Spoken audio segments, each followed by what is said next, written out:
Saya melihat pasaran daripada sudut 3. Paling besar adalah kepada cerita kecairan, cerita liquidity. Ini cerita fundamental. 2 ni cerita sentimen. Boleh? Apa beza pergerakan disebabkan oleh fundamental? Apa beza pergerakan disebabkan oleh sentimen? Apakah instrumen yang terpengaruh dengan pergerakan fundamental dan apakah instrumen yang menunjukkan kita sedang melihat pergerakan dengan sentimen? Simple. Selalu kita dengar RORO, risk on, risk off. Ini basically adalah bahagian ini. Tapi bagi mereka yang mengambil korelasi dan melihat korelasi satu-satu, anda akan banyak kali terkena dengan cerita RORO ni, risk on, risk off. Contohnya, indeks sedang bergerak ke atas, indeks. Anda kata yen pair kena bergerak ke atas. Betul? Ini ngam bila kita sedang melihat pasaran yang dipengaruhi oleh sentimen. Banyak kali berlaku indeks ke atas, pernah nampak yen pair pun turun ke bawah. Lazimnya dia ke atas lah, tapi ada masanya yen pair boleh bergerak ke bawah.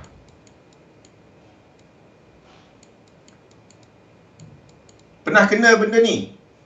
Wala. Mana wala? Keyboard. Kata indeks ke atas, yen pair kena gerak ke atas. Apanya kan? News semua bagus-bagus. Sekali engkau yen pair ke bawah. Itu pergerakan fundamental. Lain cerita dia. Itu adalah faktor kecairan. Ni faktor liquidity ya. Okey. Now, saya pernah kongsikan satu benda. Macam mana saya nak buka dia?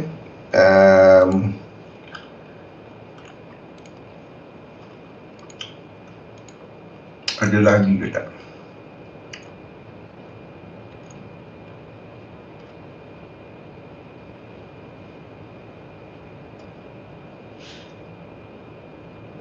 Okey, tak apa.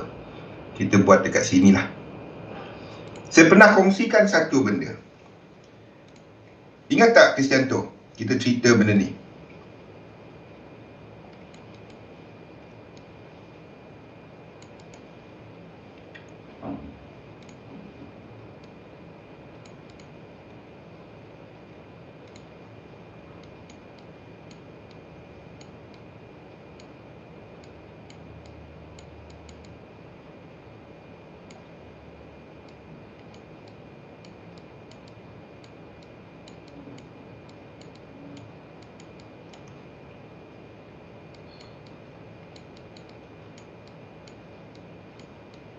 Ingat tak kita cerita benda ni?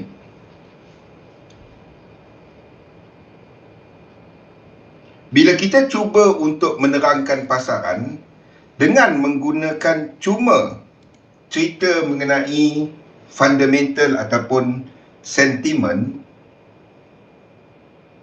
selalu cerita benda tu kan, ya? Payah kita nak gunakan dalam trading. Sebab kadang-kadang apa yang cerita kat market, contohnya, hari ni indeks semua naik kan. Kita pula, indeks naik, yen pair sebagai trader currency, yen pair kena naik. Kita tunggu dia retrace, sekali kau dia pergi pecut ke bawah. Banyak kali saya selalu nampak orang kena benda ni kan. Ni indeks naik ke atas, dolar kena lemah. Tak semestinya. Sebab korelasi bukan satu-satu. Okey? Di mana kita melihat kepada korelasi berdasarkan apa yang kita lihat kepada struktur kepada momentum dalam pasaran. Itu dinamik. Okey, kita melihat kepada struktur dan juga momentum dan juga kepada Fibonacci tu. Korelasi pasaran, fahamkan kepada asas struktur 5333. Di mana 53 adalah kita jangkakan ini akan membentuk satu struktur sebagai satu struktur. Mana pergi pen dia? Lama tak guna pen pun dah merajuk dengan saya. Sekejap. Ni. Di mana sini kita jangkakan sebagai struktur motif 5. Dan di sini kita jangkakan sebagai struktur korektif 3 ke atas. Mana 3? Mana pen dia? Tak nampak dah. 1, 2 dan 3.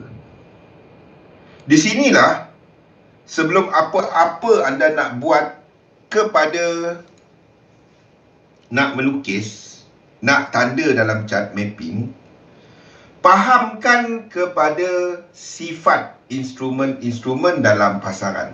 Kita akan cover benda ni lepas ni Di mana bila kita sedang melukis untuk, ini tak ada dalam slide.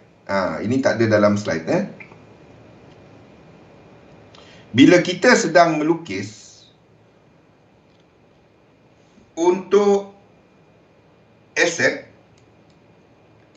index equity indices ataupun kepada saham, kita akan lukis sebagai 5 dan 3.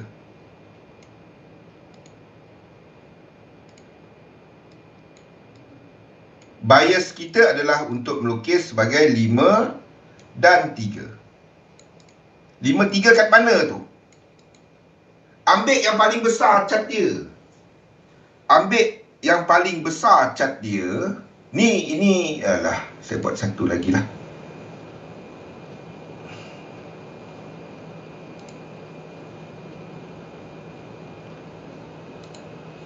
Okey, kita buat satu lagi lah.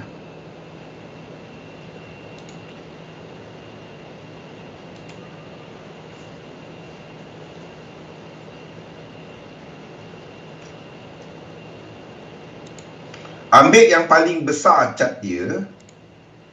Apa-apa saham lah. Anda ambil lah saham yang teruk pun tak kisah. Anda ambil lah AirAsia contohnya. Okey, AirAsia contohnya. Anda ambil lah yang paling besar dia kan. Nampak macam dia nak menjunam. 5, 3. Ambil lah 3 bulan.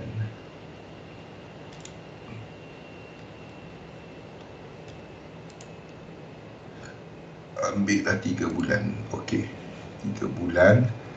Tak dapat juga sebulan. Okey. Kalau anda lukis ni ke bawah bang, macam mana nak lukis? Kita akan lukis ni macam mana? Sebab ini saham, kita akan lukis macam ni. Daripada kosong dia, kita assume kat sini ada 5. Dan kita assume sini ada 3. Faham tak? Kita akan assume sini ada 5.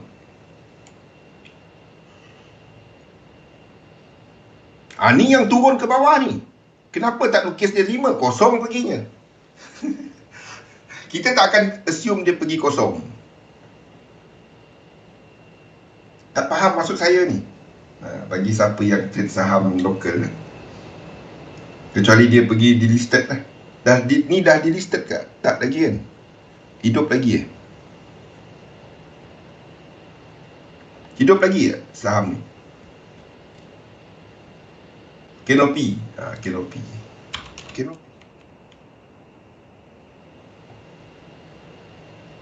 Canopy.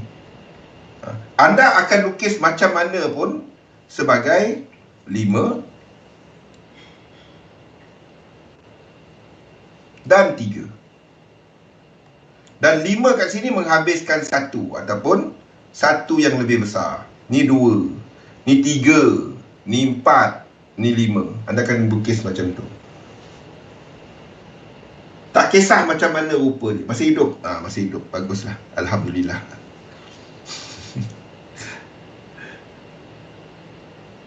Tak kisah macam mana rupa dia. Anda ambil lah saham apa? Hang Seng. Kan? Anda akan assume sebagai 5 dan 3. Cari kat mana anda nampak dia punya, yang nampak dia punya parabola. Kat mana parabola dia? Ni parabola dia. Ni low dia.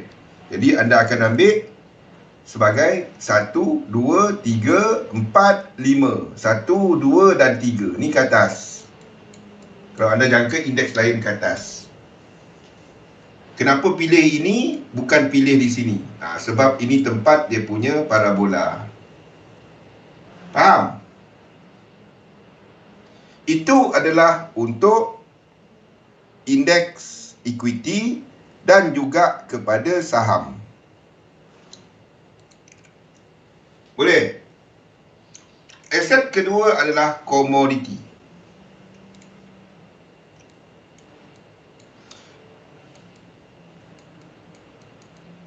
Komoditi, anda akan lukis secara besarnya sebagai 3 dan 3. Tapi gold bang, sabar. Sabar, tunggu dulu. 3 dan 3. Boleh? Dari bawah ke atas. Itu komoditi. Ya, ni pun sama dari bawah ke atas. Yang boleh dilukis dari atas ke bawah cuma duit je, currency je. Okey? Jadi Inco tak kisah. Dia saham. Kita akan lukis dari bawah, dari sebagai 5. Anda akan lukis sebagai 5 sumbi. Ini 5. Ini 3 dia.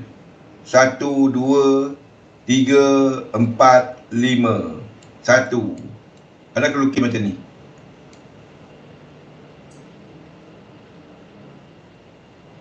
Boleh sumbi?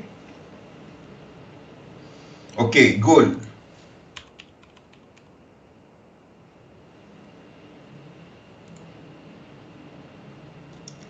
Ni nampak macam 5 kan? Anda akan lukis dia macam mana? 1, 2, 3. Katalah anda kata ini sebagai apa? Sebagai anda nak lukis dia sebagai motif. 3, 4, 5. Ini akan habiskan A. Faham tak? B dan C. Itu benda pertama dulu. Jangan buka H1, hidupku dan matiku, lukis edit wave kat situ. Itu benda mengarut. Anda kena ambil keseluruhan cat dia dahulu. Dan barulah lukis kecil-kecil. Dapat cerita besar dulu. Anda dekat ni. Lepas tu ada turun satu time frame, turun satu time frame. Ada cuma lukis yang sekarangnya. Okey. Itu adalah untuk komoditi. Sebab dia, apa pun dibuat, kerajaan, bank pusat akan cuba untuk menyokong pasaran. Itu sebab dia. Ini sentiasa naik. Sebab tu dia boleh dilukis sebagai motif.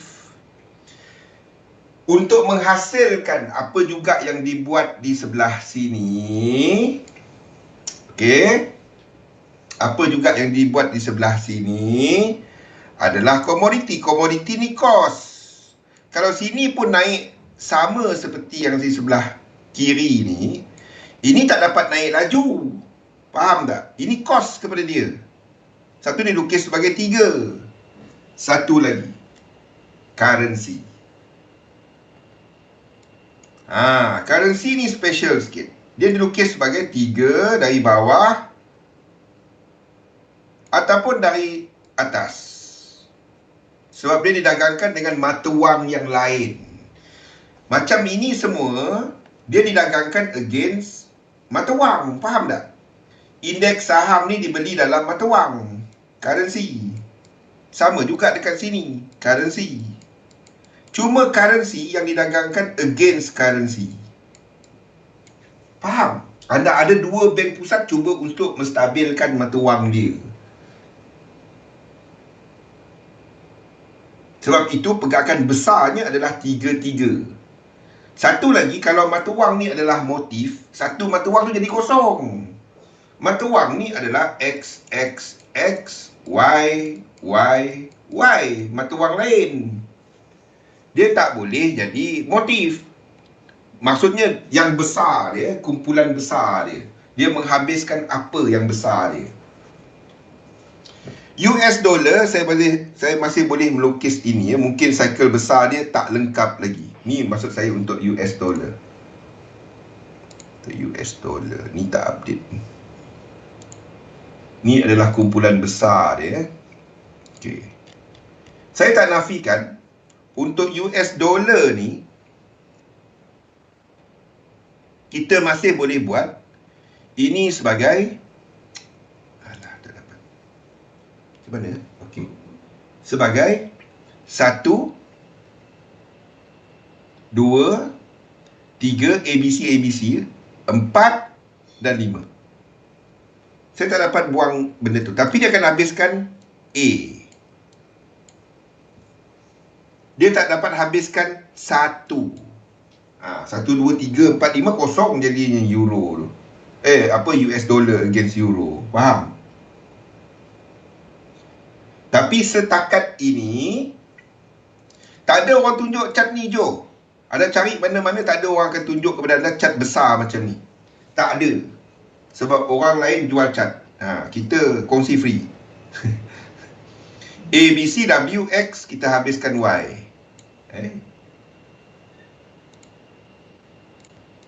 Habiskan Y pula. Habiskan W. A, B, C, habiskan X. Possible masih possible. Okey, cumanya setakat ini saya nampak 3 kumpulan. Tu sebab dia. Setakat ini kita nampak 1, 2,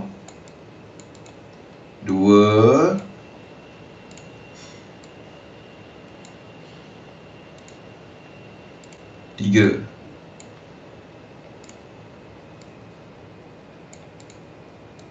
Menghabiskan satu kumpulan besar. Setakat ini yang nampak. Boleh tak dibuat lain daripada tu? Boleh. Itu 1, 2, 3, 4, 5. Oh, 1, 2, 3 ini 4 dan turun ke bawah 5. Boleh. Tapi selagi dia tak tunjuk, itu yang kita nampak. Itu yang kita nampak sekarang. Itu kita nampak sekarang. Kalau dia buat turun ke bawah, dan ini 4. Kena ambil satu ni. Jadi kalau itu berlaku, dan China punya ni, US dollar Chinese yuan, ini akan jadi ini akan jadi 1, 2, 3, ataupun 3 kat sini. Ini keseluruhan ni 1, ini 2, ini 3, ini 4. Dan masih ke atas sebagai 5. Ini sedang buat lekuk 4. Faham? Kalau ikut US dollar Chinese yuan ni, kita dah habis US dollar tau. Kalau ikut dia lah. Kenapa saya masih katakan US dollar masih lemah? Masih ada ni disebabkan oleh Sing dollar. Ini belum sampai 100%. Saya tak dapat sandarkan kepada Chinese yuan sebab mata wang ni mata wang yang kontrol. Kita masih ni tak sampai 100%. Ini sebabnya kita masih kata US dollar masih ada kelemahan lagi. Ni belum sampai, dekat-dekat dah sampai. Belum lagi sampai. Maksudnya naik satu lagi, turun. Ini lekuk ke 4. Sama cerita yang lain tadi. Ini akan buat 5.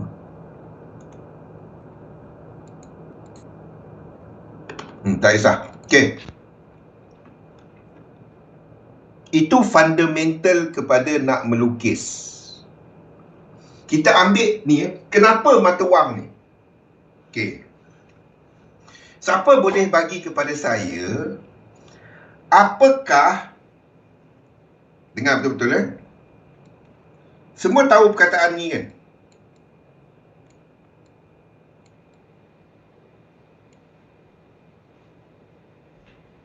Semua tahu perkataan ni kan? GDP.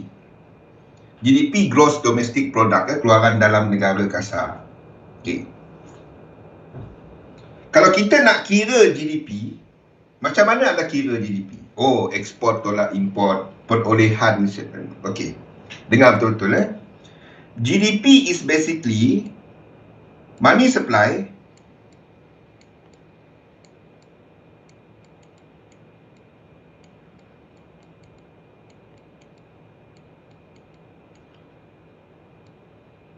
darab dengan, ni kita dalam sikit velocity of money.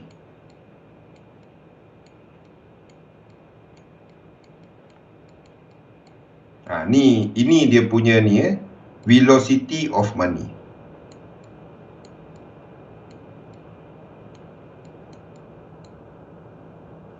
Ni banyak implication dia ni. Kalau kita sentuh benda ni, banyak implication dia. Perkataan velocity of money ni. Perkataan velocity of money ni. Ada siapa-siapa ambil ekonomi? Perkataan velocity ni. Saya hantar duit kepada Rosdi, saya guna Swift, ataupun hantar duit kepada Sunbi, saya guna Swift. Berapa hari dia akan clear? 3 ke 5 hari, betul?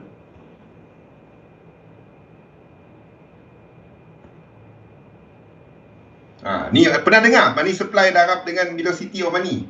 Kalau anda cerita dengan ekonomis, dia akan sebut benda ni. Kalau anda cerita kepada ramai orang, dia akan sebut GDP, export, import, trade balance, apa semua tu lah. Okey, keluaran dalam negara, sektor-sektor, dan whatever lah, itu GDP.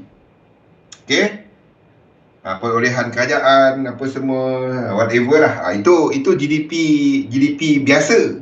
Kalau kita bercakap dengan ekonomis, money supply darab dengan velocity of money.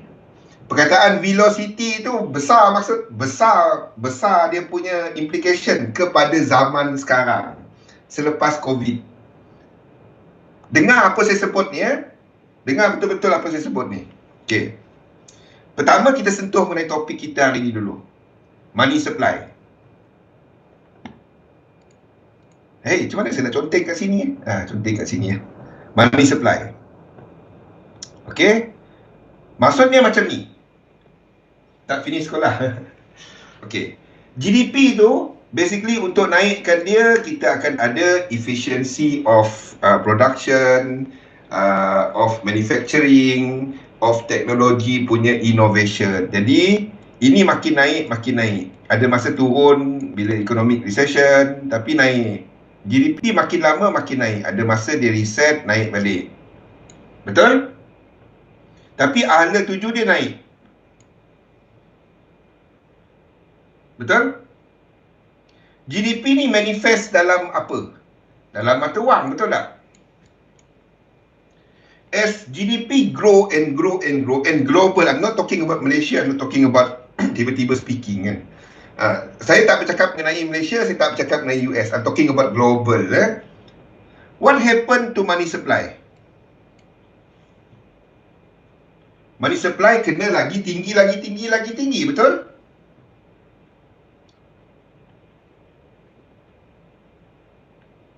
Untuk provide liquidity. Nak bayar tu ada duit. Nak hutang tu ada tempat nak buat financial, nak funding. Okey. Itu faktor money supply. Jadi makin lama makin banyak duit. Duit apa yang paling banyak dalam kitaran?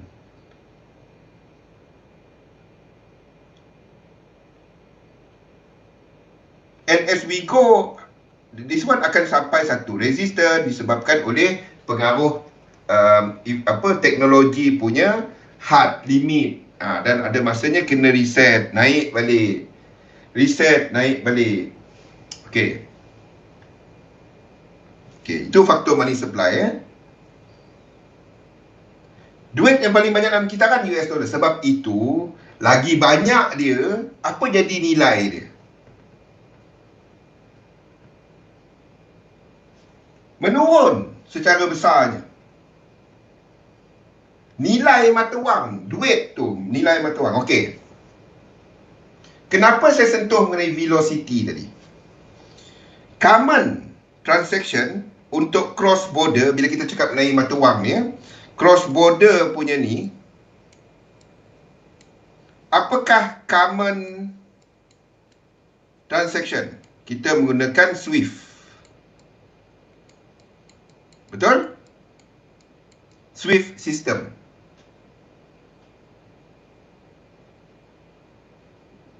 Yang akan mengambil paling laju lah 2 ke 5 hari. Betul? Jadi maksudnya bila saya hantar duit, kita akan ada duit yang dalam sistem je. Tapi orang yang dia macam ni. Untuk ekonomi ni lagi laju, yang pengeluar ni perlukan duit. Yang tukang membeli ni, dia kena hantar duit. Dan masalahnya kita ada masalah benda ni sekarang ni. Okey. Itu SWIFT. Kalau anda cerita pasal invoicing, ni siapa yang berniaga dan juga peniaga yang import dan ekspor. Apakah normal term untuk invoice? Dia nak benda tu keyboard. Sebabnya sebelum US dollar punya ni, masa Bretton Woods, US dollar terlalu mahal, dia tak dapat nak jual barang dia. Tu yang dia orang kena keluar, dia orang tak happy benda tu. Kalau anda keluarkan invoice, apa normal term untuk invoice? Berapa hari, berapa lama term dia? Even kepada export import. Kita pergi dalam ni. Berapa hari? Siapa tahu? Ni cerita duit lekat. I'm talking about velocity.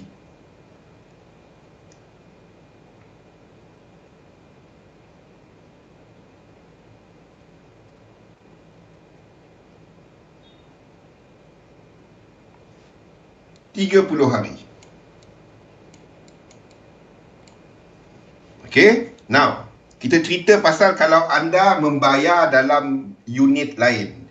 Contoh, saya membayar Sunbi. Saya ada harta dekat, saya ada saham dekat Jakarta Stock Exchange. Okay? Berapa lama untuk transaction saya terima duit saya? Aset lain.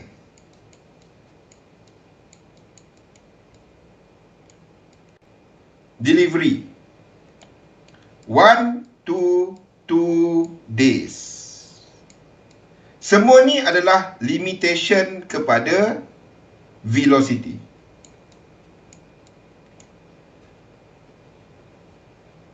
Dia tak ada cerita Februari, dia akan letak 30 hari. Kalau macam tu buat pada bulan 1, bulan 3, yang 31 hari lah. Okay, now, what do we have now?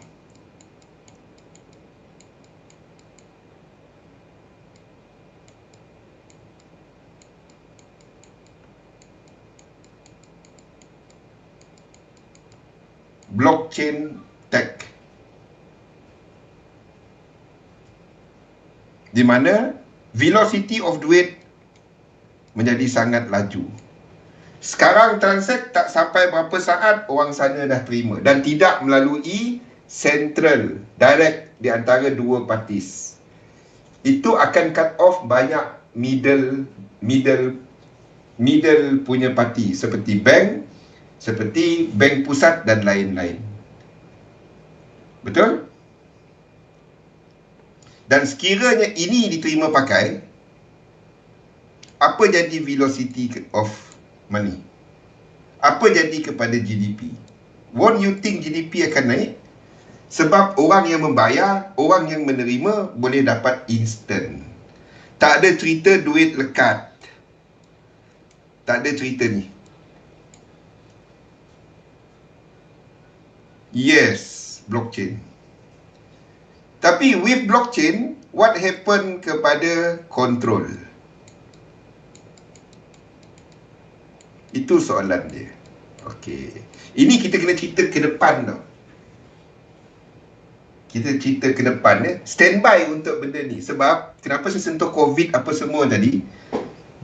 Sebab makin ramai orang, manusia sebagai satu spesies, kita ramainya dah evolve menerima all this technology. Faham? And more people are voicing out against control. Interesting ya? Interesting time. Kita tengoklah macam mana the pull and tarik dengan tolak benda ni That's why US is losing apabila Rusia keluar, China keluar, BRICS semua dia orang buat duit dia sendiri untuk payment, Arab Saudi, banyak cerita dia kan keyboard.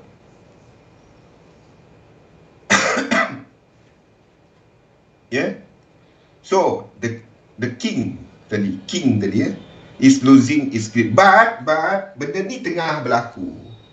Dan kita adalah generasi yang melalui ini. Kita beruntung, kita tengah tengok benda ni. Sebagai trader, apa kesan dia kepada kita? Apa kesan dia kepada kita? Fikirkan ya. Sebagai pelabur, apa kesan dia kepada kita? Menarik kan? Di sinilah semua saya masukkan semua ni dalam kita punya market dynamic kepada apa kita buat dekat chart. Saya ikut benda-benda ni tapi saya tak nak guna dia untuk trade. Untuk apa kan? Yes, kita masukkan dalam dynamic. Nak tak nak, payment masih lagi quoted dalam US dollar. Itu dia. Nak tak nak. Relevan dia.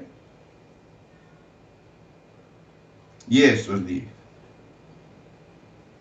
Relevan dia masih lagi quoted. Sebab apa kita punya standard. Contoh, Arab Saudi jual minyak kepada Rusia. Okay.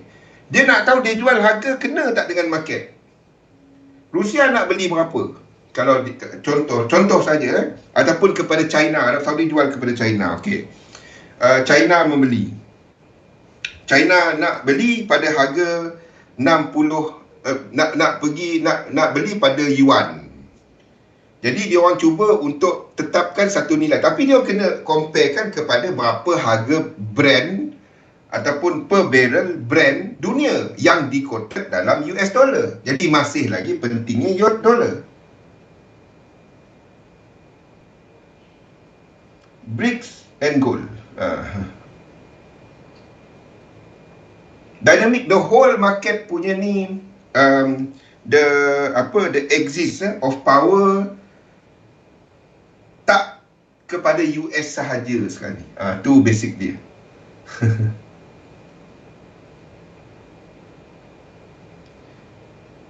Boleh? Jadi apa kena-mengena dengan apa kita discusskan selama ni? Saya masukkan semua ni dalam pemahaman satu-satu semua ni. Contoh baca yang ni kita gunakan dia untuk memahami apa yang berlaku dalam pasaran berdasarkan 3 benda ni saja. Iaitu mana dia? Kecairan, pulangan dan risiko. Nak tak nak, masih lagi US dollar, the dynamic still the same, cumanya velocity of money, kebergantungan kepada US dollar tu semakin menurun. Sebab itu kita masih melukis US dollar macam ni. Faham? Di mana besar dia adalah ke bawah. Besar dia adalah ke bawah. Ini akan buat satu A, B standard X itu. X ni mungkin di sini je. Saya tak dapat lukis US dollar ni 1, 2, 3, 4, 5. 1, 2, 3 naik ke atas.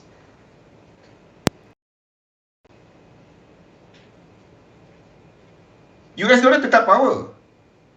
Cumanya dia tak laju macam ni. Kita tak lukis dia, maksud saya, kita tak lukis dia seperti ini. 1, 2, 3, 4, 5, 1. 2, 3, 4, 5, A. Ataupun 1. Kita tak lukis macam tu. Ini monthly. Kalau dia naik ke atas pun, macam yang berlaku sekarang,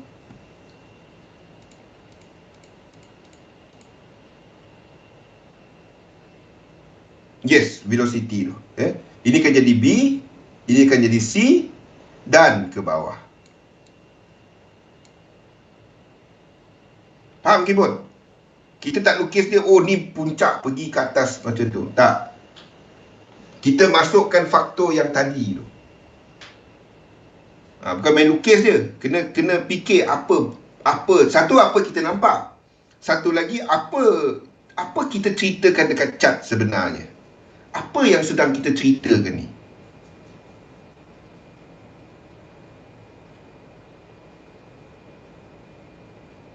Sideway juga. Tapi kita tahu there won't be any pecut dekat sini nanti Rusdi. Dia akan jadi macam ni juga, iaitu sebagai diagonal. Kita masukkan semua faktor ni. Jadi perlu ke fundamental. Kita masukkan di dalam lukisan kita. Kita ambil satu gambaran pasaran. Boleh? Selagi saya tak nampak saham ni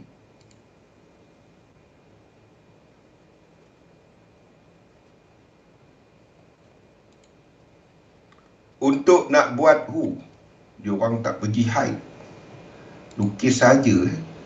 Ni lukis tak letak tak letak time. Tak payah tunjuk semua Atirah. Tak payah tunjuk semua. Tunjuk macam ni. Pengsan nak tengok satu-satu. Tak payah tunjuk semua. Nak tengok macam mana.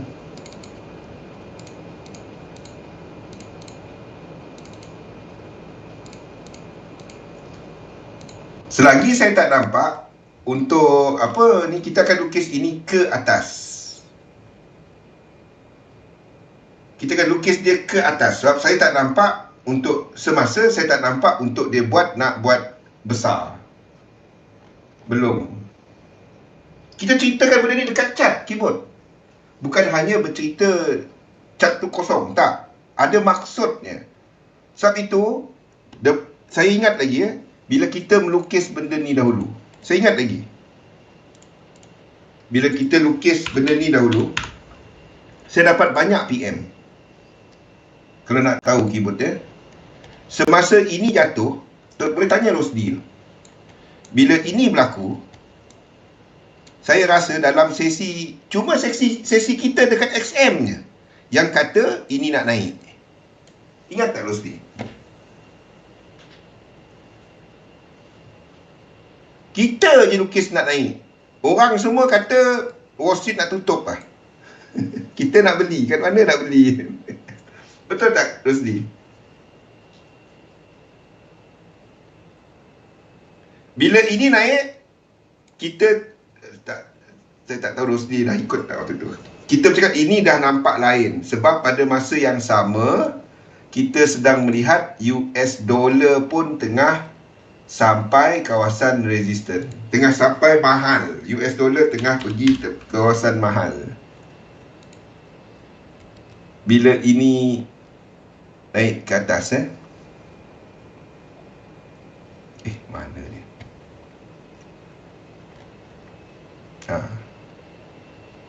Okay, US dollar menuju kepada 100% extension dia di sini. US dollar menuju 100% extension dia.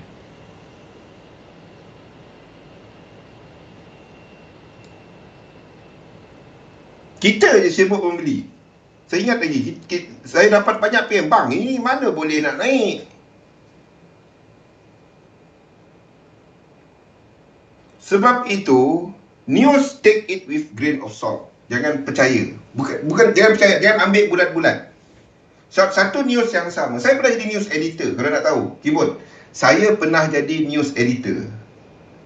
Apa headline yang keluar tu, saya tentukan. Apa yang pembaca berita nak sebut. Faham?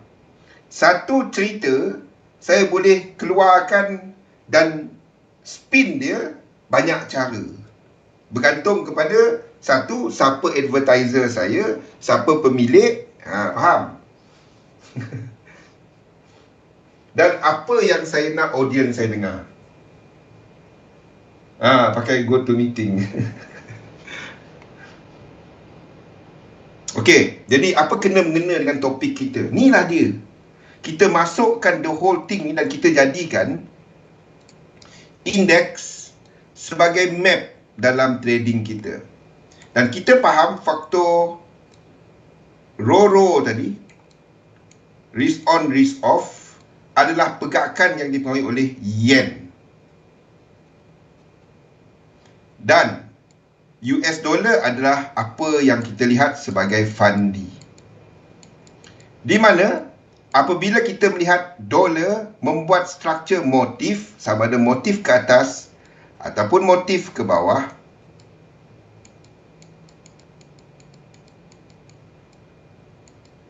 dan kita definekan apa yang kita maksudkan dengan motif 1618, 50% tak boleh sampai, berakhir dengan divergence. Pada waktu itu, indeks boleh ke atas ke bawah, tapi dia tak trending. Dia tak membuat motif. Salah satu daripada tiga akan membuat sideway. Tak boleh tiga-tiga membuat motif. Faham? Tak boleh. Yen, indeks, US dollar, tiga-tiga dalam struktur motif, tak boleh. Dia boleh naik sama-sama, tapi dia tak boleh tiga-tiga dalam struktur motif.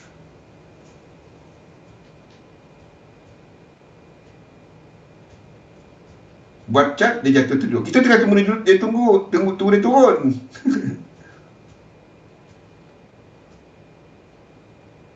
Turun tu dapat beli. Kita tak nak beli masa mahal. Tunggu dia turun.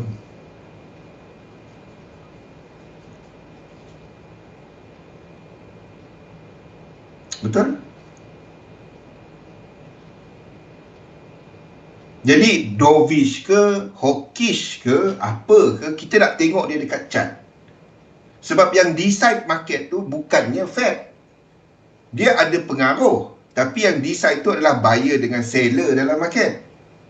Kita nak dia orang tunjukkan apa intention.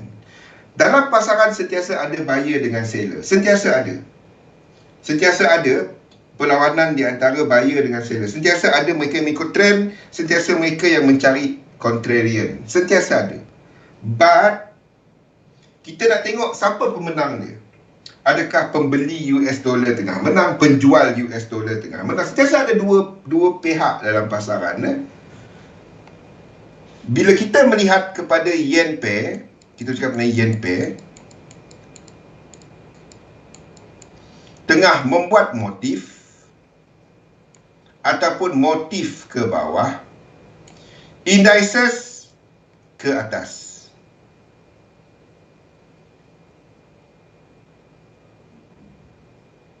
Ataupun indices ke bawah.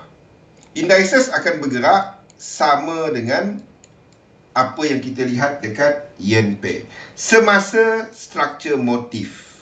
Sebab itu, pernah Kristianto tanya saya, kenapa bezakan impulse dengan dengan motif?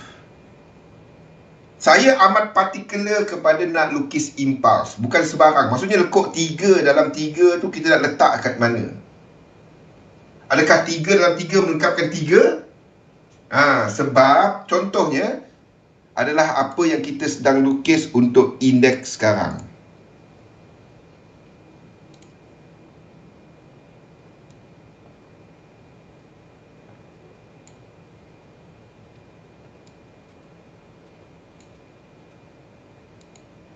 Untuk indeks sekarang ni, kita lengkapkan dia sebagai 1. Kenapa? The whole thing ini masih lagi diperoleh US dollar. Semasa 3 ni berlaku, UJ kena naik ke atas.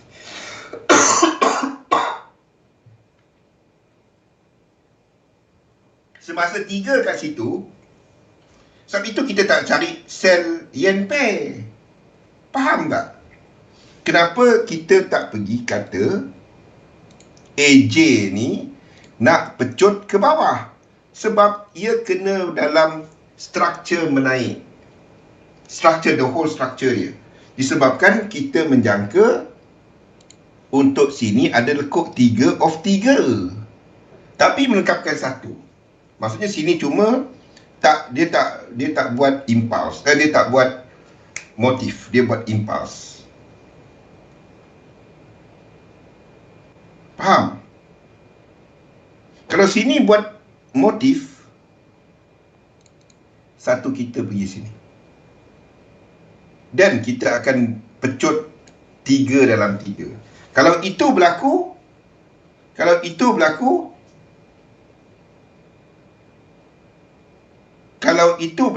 dan yen pair kat sini, tak ada dah benda ni ke bawah. Ini akan pecut habis 2 kat sini, ini 1, 2 dan 3 dalam 3. Kalau ini break ke atas, dan cerita lain. Kita translatekan apa cerita kita yang liquidity, risk on, risk off tu dekat chart. Kita ceritakan dekat chart. Kita markkan dia dekat chart. Itulah cerita chart kita. Sebab itu, saya cukup tak suka bila orang pergi tukar-tukar dia punya color ni. Tak boleh. Pantang saya bila orang buat edit wave, dia pergi tukar-tukar. A dia color kuning, W dia color purple. Kan? Kalau color pink romantik lah juga sikit. Ini color suka hati dia. Tak boleh. Sebab itu bahasa chart. Apa yang kita ceritakan dekat chart. Sebab itu bila orang hantar chart, saya tak akan minta 1. Saya akan minta multi time frame. Saya akan minta 1 yen, 1 saham ke, 1 indeks ke, 1 US dollar punya pair. So, saya nak tengok dia kaitkan cerita. Kalau tak kaitkan, itu main lukis je. Siapa-siapa boleh lukis. Kita akan kaitkan cerita kita kepada satu canvas yang sama. Tinggi pula bahasa dia, canvas. Satu cerita, chart kita satu cerita. Satu cerita tukar, the whole thing tukar. Boleh? Di situlah kita menggunakan kesemua ni, iaitu kepada structure market, di mana kita menjangkakan kat mana Fibo punya target. Kita kaitkan dengan Fibo punya target. Kalau anda jangka yen pair akan buat lekuk 3, tetapi melengkapkan 1. Di sini yen pair yang lain, indeks akan naik ke atas. Yen pair yang lain akan naik ke atas. Kalau anda lukis 1 yen pair naik ke atas, nak lengkap lekuk 3, off 3. Tapi kalau anda lukis EJ ke atas macam ni, lepas tu anda lukis UJ pecut ke bawah, itu mengarut. Bila anda sedang lukis 3 off 3, UJ boleh ke bawah, tapi semasa dia buat mungkin macam ni. 3 yang macam ni. Sebab 3 off 3 adalah yen dynamic. Negatif yen dynamic. Besok kita akan besok kita 2 jam ke 1 jam? Hopefully 2 jam lah. 2 jam lah rasanya kan. Semuanya satu cerita. Dalam chart kita satu cerita. The whole thing adalah satu cerita. Apa yang kita sedang presentkan dekat chart. Di situlah kita pilih. Kita lukis apa? Adakah kita lukis diagonal ke? Bila correction, apa bentuk dia? Kepada kat mana Fibo-nya target. Lekuk 1 berapa? lekuk 2 berapa. Semua tu satu cerita. Sama-sama bikin. The whole thing, fundamental, sentiment, korelasi, technical, everything dalam chart. 6 sampai 8. Rasanya lah. Besok kita akan ceritakan mengenai yang belakang ni. Yang belakang ni, dynamic ni. Dia ada lagi dia punya pecahan GA, crosses, apa semua tu ada. Tapi berterabur saya nak buat dia punya grafik tu. Kita letakkan sebagai satu cerita. The whole thing sebagai satu cerita. Okey, besok kita akan sambung kepada ini sahaja. Kita akan masuk kepada ini sahaja besok. Blockchain. Ingat apa saya cerita tadi ya? Mengenai velocity of money, GDP, supply of money. Tengok-tengok benda tu because kita hidup dalam zaman itu. Okey, jadi kita sambung besok untuk topik dinamik pasaran.